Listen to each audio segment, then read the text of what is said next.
Et puis on va parler de ces compagnies qui sont en résidence ici puisque vous en accueillez beaucoup.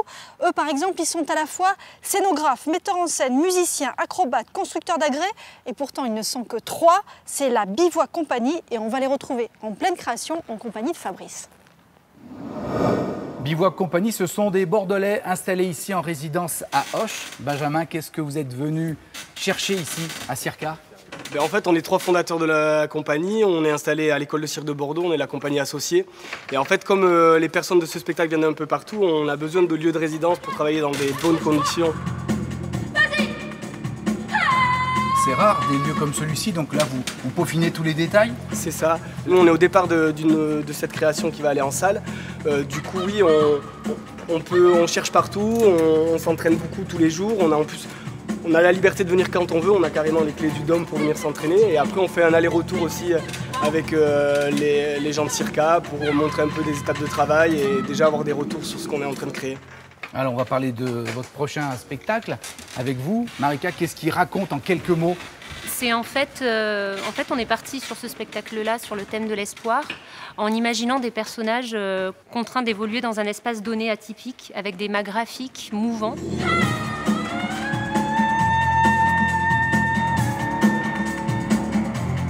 On assiste à la fois à leurs questionnements, leurs doutes, leur prise de risque. On a toujours dit que le cirque c'était une grande famille. De tout temps on a entendu ça. C'est encore d'actualité? C'est toujours comme ça? Oui, c'est le cas, parce qu'en tout cas, même quand on travaille avec des équipes artistiques qu'on rencontre, qu'on fait venir, il y a quand même cet esprit de troupe.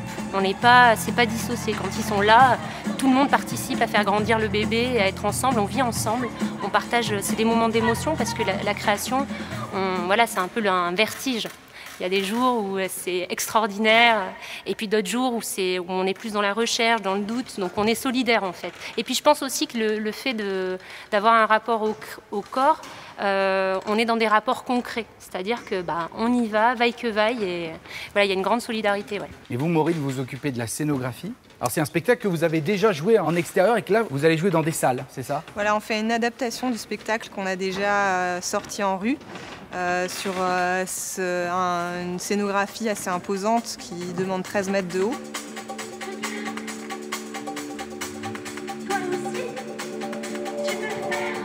Donc là, l'adaptation, elle consiste à réduire la scénographie et à y amener des effets de lumière, des personnages, une dramaturgie un peu différente.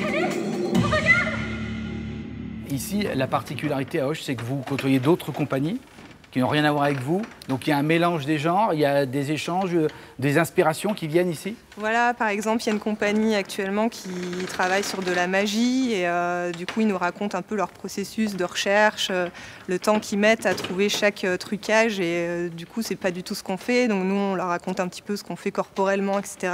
Donc effectivement, il y a des inspirations qui se font et c'est très intéressant de croiser tous les types de projets. Eh bien, bonne chance à vous. Merci de votre fidélité. On se retrouvera en janvier pour un nouveau numéro d'Enquête de région. Mais Daniel, viens. Avec les caméras, la lumière, avec la lumière et tout. Avec tout le monde, le bras. C'est coupé.